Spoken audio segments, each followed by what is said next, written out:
G'day viewers, my name's Graham Stevenson and I'd like to invite you to come on a journey of creativity and learning and adventure through the series Colour in Your Life. There's an artist in every family throughout the world, and lots of times there's an artist deep down inside all of us as well. So grab your kids, your brothers, your sisters, your aunties, uncles and mums and dads and come and see how some of the best artists do what they do.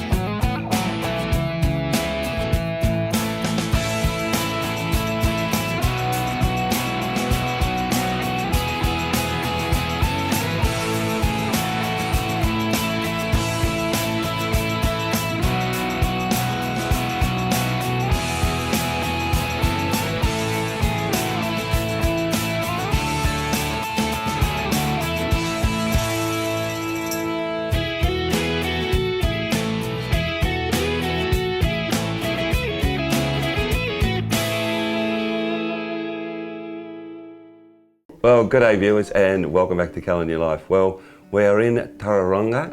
I think I'm getting that right. Close. It's a tough one, isn't it? Yeah. And which is in the Bay of Plenty in the North Island, New Zealand. Fantastic place, great people. And I'm with a gentleman called Mr. Nick Eggleston. Howdy do. Lovely to meet you, bud. And yourself. This is fascinating what Nick does. When I first saw Nick's work, I just went, oh, this is just great. He paints animals, but in the most bizarre settings with the most amazing tattoos and gizmos and all the sorts of stuff on them. Where did the influence of doing these dogs come from? It came from a lot of, traditional wildlife paintings that I used to do that involved a lot of detail, and I found over time that they would take so long to do, and I was starting to get actual repetitive strain injury in my wrist. So I needed to change my style quite drastically, and I was floundering a little bit, and I just did one of these dogs just for fun. Cranked up the colours on them, a little puddle of shadow for them to sit in, no background, simple as. And they just took off from there. Yeah, it's amazing. I mean, you've done a number of exhibitions with these and they just sell out shows. Yes. There's nothing left on the wall. No. And you can understand why as we go through the show today. I think they're just tremendous pictures and the imagination that goes into them is just quite spectacular. But you've got 3 stages today that we're going to go through. I'm going to start with this guy here, is that correct? Yep. And you've already drawn it out. Now this is 600 GSM watercolour paper. And it's hot or cold press? This is cold pressed, so there's a little bit of texture to it. Okay. I mean, you just sort of put these together, it's sort of like you call them Frankenstein dogs. Yeah, not because they look like Frankenstein, but simply because I've got a limited number of images and photographs that I've got, and I'll use the body from one, the head from another, and I'll swap and change them around. Okay. And it just gives me a variety. All right, well, let's make a start on this. I'm going to ask you some more questions about your life and your techniques as we go through, but really fascinating, man. It's going to be a great day.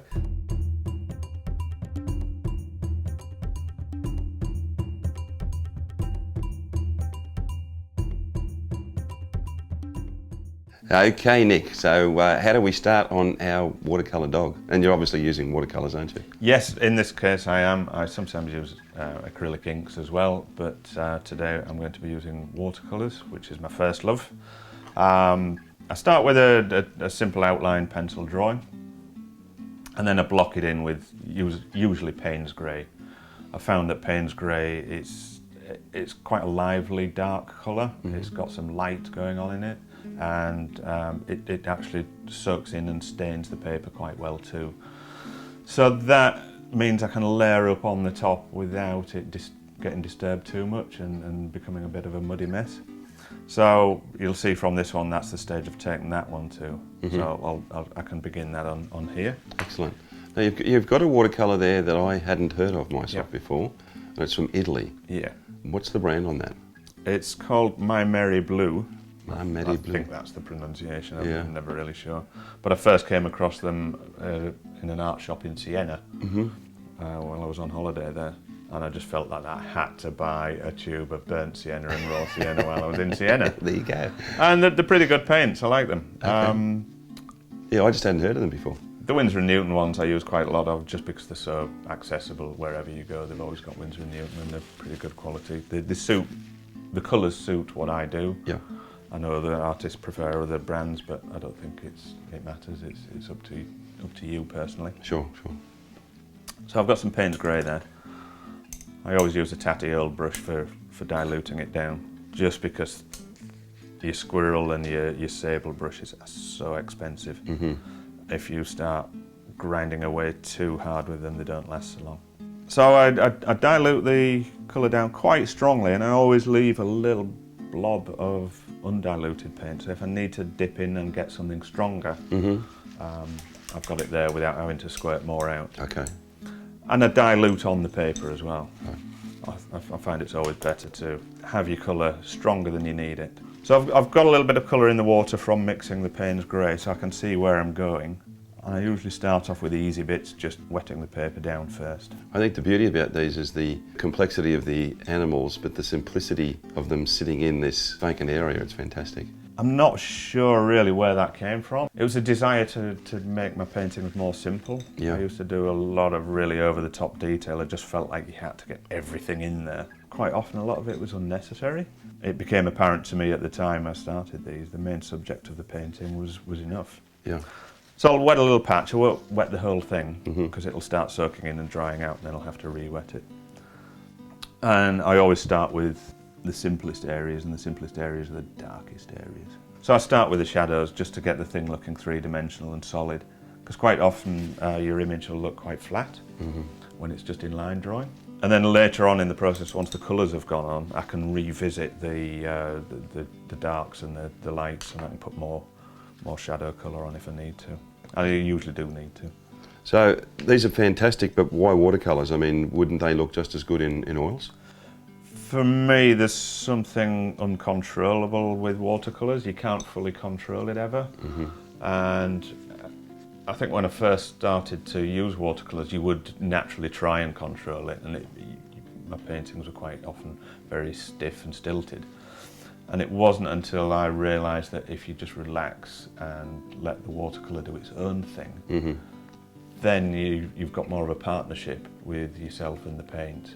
It's almost like alchemy, you know, you're working with elements that are a little bit beyond your control.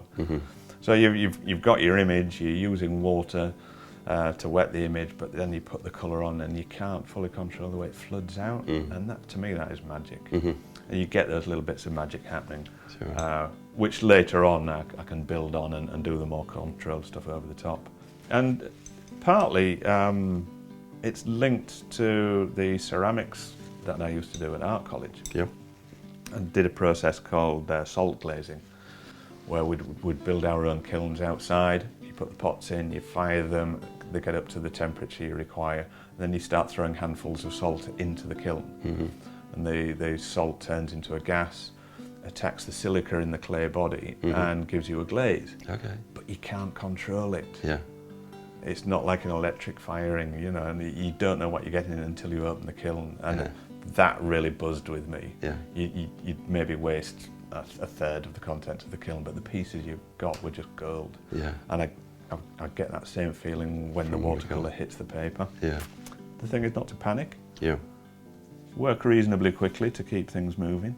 Yeah, there's a lot of, I would describe it as dark humour in your work. Yeah. That's the best way I can put it down. And I like to introduce a lot of humour to my work, just because life is too short, isn't it? Eh? Yeah. And you know, I'll use the play on words, but quite often it's visual as well. Yeah. And I think these dogs get quite a bad reputation, and the general public believe that they're all crazy, vicious dogs, and they're not. So to put some of those human elements onto them and make them a little bit more funny, really. Yeah. But endearingly so, rather than making fun of them. Yeah. You do a lot of teaching, and you actually help people with teaching art for mental health with rehabilitation through some recovery services. Yeah, here. I've been doing that for about 18 years actually. Okay. First over in Guernsey when I was living in Guernsey. Yeah. And now here locally we have the Turning Point Trust, which is our local mental health recovery service. So for people that are in between, you know, they're not quite well enough to go out and get back into Society. ordinary life yet. Yeah. It's like we're open during the day. They come in, do a variety of activities, and art is one of them. So Okay. I'm one of the art tutors there. That's great. That's fantastic. We actually just had an exhibition at one of the local galleries with the client's work, which went down really well. I just felt they'd reached a point where they needed to do something that would just up the confidence a bit more. So getting the paintings into frames, getting them onto a proper gallery wall with the good lighting and everything, have an opening night, did wonders. That's great. That's a great idea.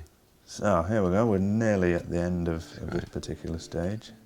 Because this particular one I'm painting now has got a sea theme going on, it's going to be covered in tattoos of shellfish. Yeah. I'll be using a lot of turquoises, and then with the lobster and everything, I'll be using some quite bright, contrasty, orangey colours.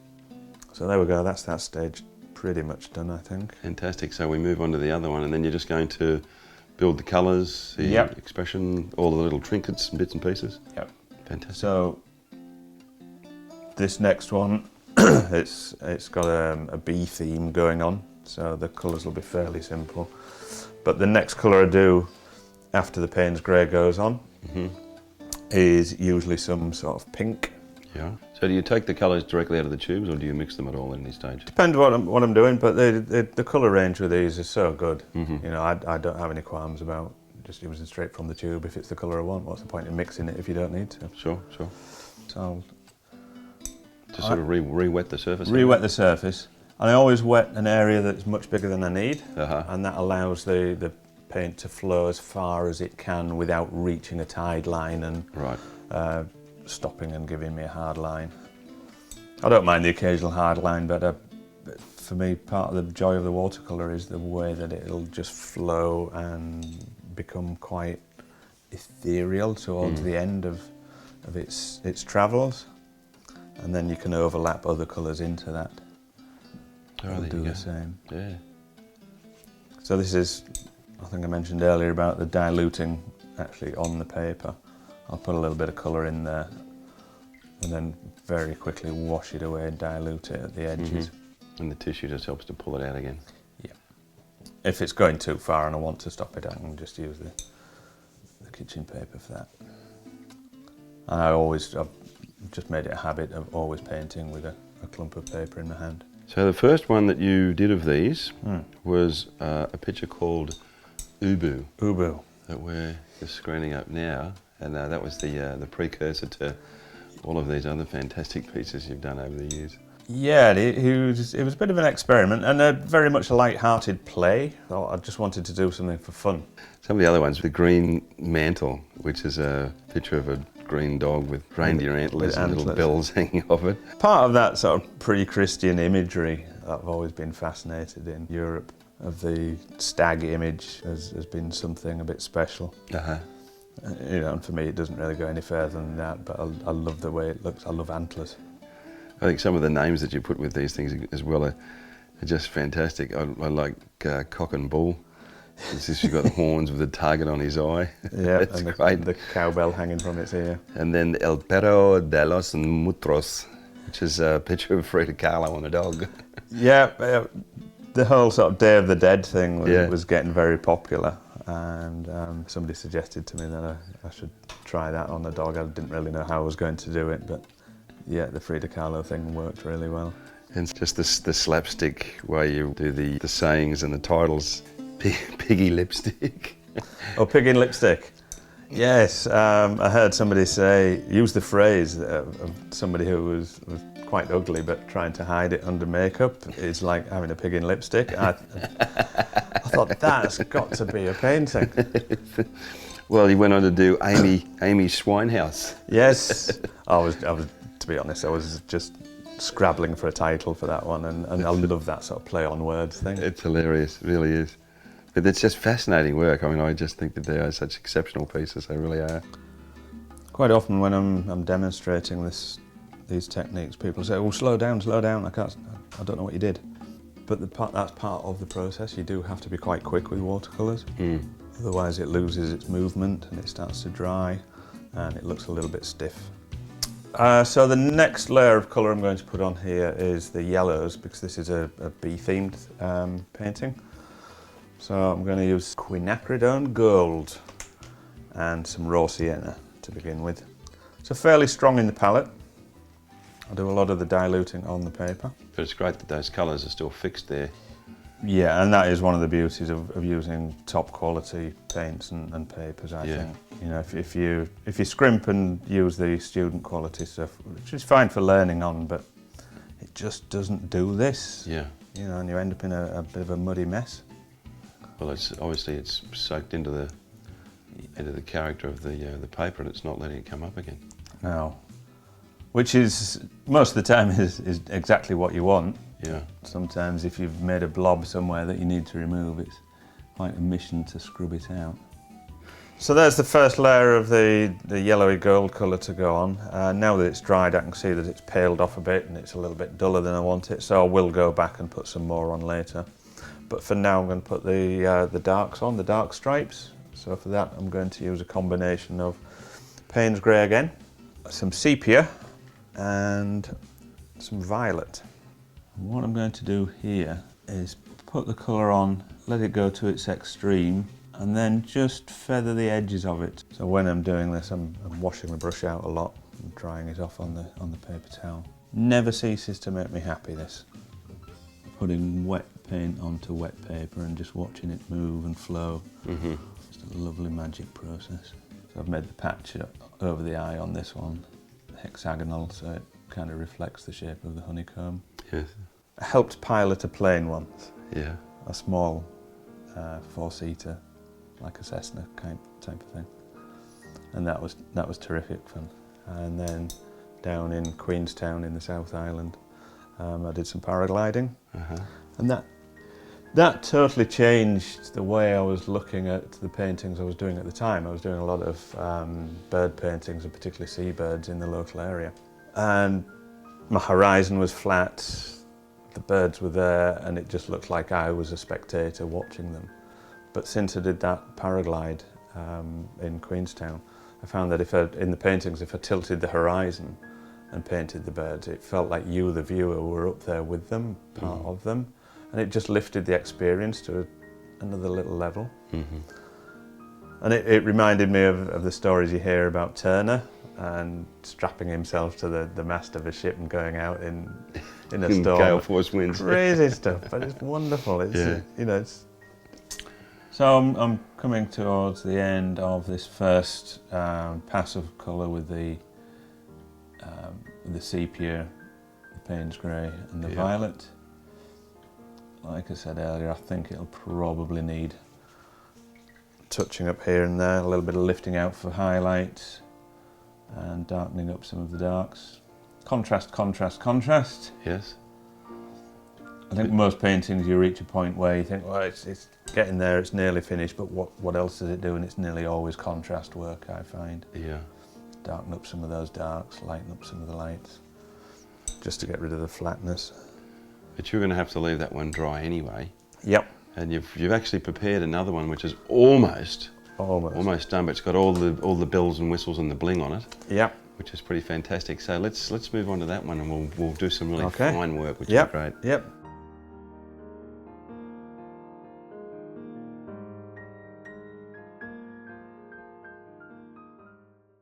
So for the final stages of this particular painting, I've switched over to the acrylic inks, and we're down to the fine detail now. We've got the bulk of it done. I'm down to a little bit of lettering on the tattoo, a little bit of colour that needs to be finished off. So the last few little bits I'm going to do, I need some Payne's Grey again. And this is the ink this time? So this is the ink this time. It's quite thick, the golden acrylic inks. Just need to finish off these bits of detail down at the feet and around the claws. Yeah, they're fascinating pictures. The one called Braveheart, which was actually a rescued fighting dog. So apparently, yes, that was a commission. Yeah. And yeah, apparently it was quite a brave little dog. Been through a lot. So I'm going to put the lettering in the tattoo on this one now, and I'm just using a straightforward pen because it's a lot easier. Oh, so just a Statler ink pen or something? Yep. Yep. You've got a great artistic community down here in the Bay of Plenty. Yes. And you've got a incubator for artists. Yes. Down at Tauranga. Growing art and culture. Yeah. But you said it's become very successful. A lot of people get down there as well, and you and some of the other artists that we're filming are the mainstay of that situation. That came about nearly 2 years ago now. A couple of local artists set the place up. We try to get involved with as many community arts-based activities as possible and events. We'll do all the props for shows and things that are going on.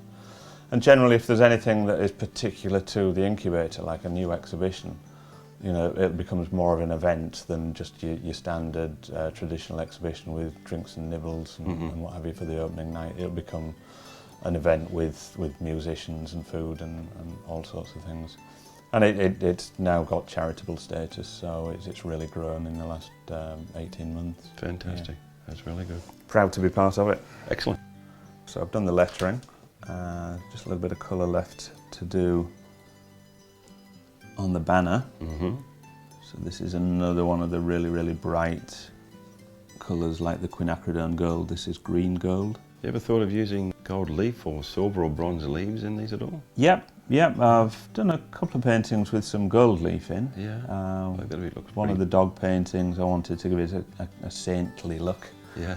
So I gave it a gold leaf halo, and one of my older paintings, similarly, it was of a human figure with an animal head, and I put like a big mandala in gold leaf behind him. So yeah, it's fun. Messy stuff though. Yeah, it is, I must admit. Half of it ended up the vacuum cleaner afterwards. Or in your nose or your ear, wasn't it? Yeah. Quite often with the tattoos, I like them to look a little bit blurry and muted, like it's an old tattoo. But this one in particular, I'm loving the way it's bright and fresh. One of the differences I found with the inks versus the watercolours as well is that the inks can have a bit of a shine to them. But I think because they get framed and go behind glass, that kind of evens it out a bit. Yeah. That's just about it done. We've been through the 3 stages that I use for most of my paintings, and there we go. Really well done. It's just amazing. It really is. Okay, guys, really great day. Thanks, Nick. Thanks, Graham. Great day. That was fantastic. Thank you. And as you can see, the amazing finished result. That is just so cool. Brilliant work. I really loved your work first time I saw it, and I just thought there's so many possibilities in the idea that you've developed here, and I just know that you're going to go on and do some pretty amazing things. Apart from the fact that the guy has sellout exhibitions wherever he goes, that does help. So now, your website, if people want to get in touch with you. Yeah, it's artnick.weebly.com. Okay, so look at that one closely, guys. We'll leave that up for a little bit longer. Also, come to colorinyourlife.com.au and come and see us in YouTube as well, guys. Lots of people coming in there these days. We're having a great time in the Bay of Plenty in New Zealand. It's a beautiful area with some incredibly talented people. It's quite amazing the talent the folks got around here. But we're going to head off again. We've got a few more people to film before we head back. Remember, as I always say, make sure you put some colour in your life. We'll see you next time. Bye, guys. Bye.